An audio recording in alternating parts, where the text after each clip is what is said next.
saying, hey, Sean Payton's taken a lot of time to make up his mind, and Jerry Jones is still talking about making a coaching change to my beloved former Cowboy friend. How's that sound to you, Swagoo?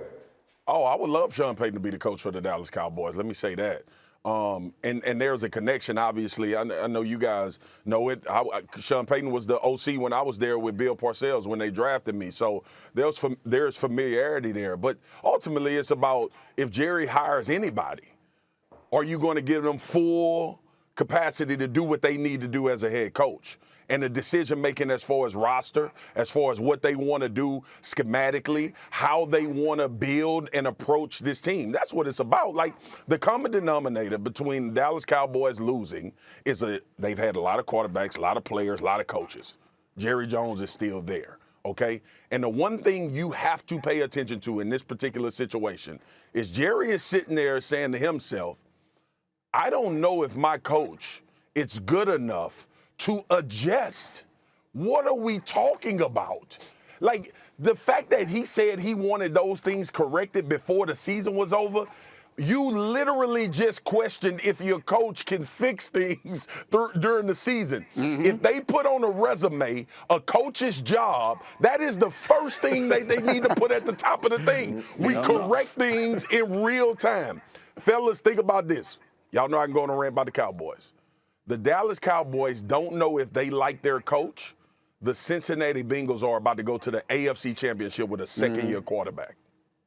It's exactly right. And you know what? The point was made earlier in our meeting today, Jeff. I think it was you who said if he was going to get rid of Mike McCarthy for Dan Quinn, he would have done it already. Absolutely. Everyone knows Dan Graziano's over here making jokes about how Quinn's getting an interview everywhere. Yeah, if he was dead set on keeping Quinn, would have happened. That's a move that could have already happened. This becomes an interesting wild card. Absolutely, because I think it would have been done. I think Dan Quinn would be head coach if that was what Jerry Jones wants to do. I think Sean Payton makes more sense to Jerry because of the offense and what he wants from all the money he's put on the offense. You think about Dak, you think about the line, you think about Amari Cooper, you think about Zeke. Like, he wants to see where his investment has been placed. He wants to see a return on investment. That's what he wants. And one thing you can say about Sean Payton, he gets the most out of his guys, whether it was Drew Brees, any other quarterback he's brought, he continues to win. He finds ways to get them protected. He finds ways to develop receivers on the outside. So when you're thinking about Sean Payton, I think that's what's intriguing to Jerry Jones is you brought in Mike McCarthy. He's an offensive-minded guy. You had Kellen Moore, offensive-minded guy, still not getting what you want. Sean Payton has gotten results, and I think that's why it would be – I don't think Jerry's going to make a splash for a defensive guy, and I know he would have done it if it was Dan Quinn. But when you're thinking about Sean Payton, that's why this is interesting for me. If I'm a player in that locker room, specifically a quarterback in that locker room, I'm at Jerry's front door right now. Please, please, please. Mr. Jones. Make this happen. Yes, sir. Because Sean Payton, to your point, he's made every quarterback that he's had better. He's made their jobs easier. He had some fools out here thinking Taysom Hill could play quarterback because he's that damn good of a quarterback coach. Yeah. So absolutely, if they can make that move, no matter how good or bad Mike McCarthy was last year, I think Sean Payton is an upgrade. And I think that it must be on the table because I don't know why else Jerry Jones would come out at this point and say, like, that's some really cutting criticism that he had. And it's pretty direct. Saying, I don't want to fix like that is speaking directly to things that Mike McCarthy has said. He's calling the man out. And Swagoo, I know that maybe this is overstating one circumstance,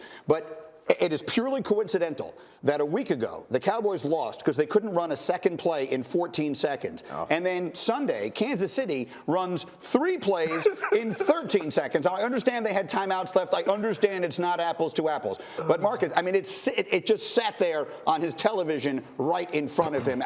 That couldn't have worked well in Mike McCarthy's favor, yes? No, it couldn't have worked well. And then, too, when you think about it, to the point of what Jerry just said, and y'all told me during the year, ain't this what we talked about like week 4 of the season? Clock management, situational things that were transpiring in Dallas. And I was like, and I was stupid. It wasn't about the Dallas Cowboys. I was giving validity to the fact that Mike McCarthy has coached in this league for a long time. And if we see the problems, he got to see them. He there every day. But the same thing, like I said after that game, Everything that we talked about this season with the Dallas Cowboys came down to that one moment right there. Yeah, that's a quick final thought. The Go. worst thing for coaches are owners being able to watch these games without having distraction of watching their own team. Yeah. Because these owners are watching and they're on Twitter like, my team don't look like this. No. I'm gonna fix this. I'm gonna fix this. Jerry has some time to let that thing marinate, breaking people's hearts.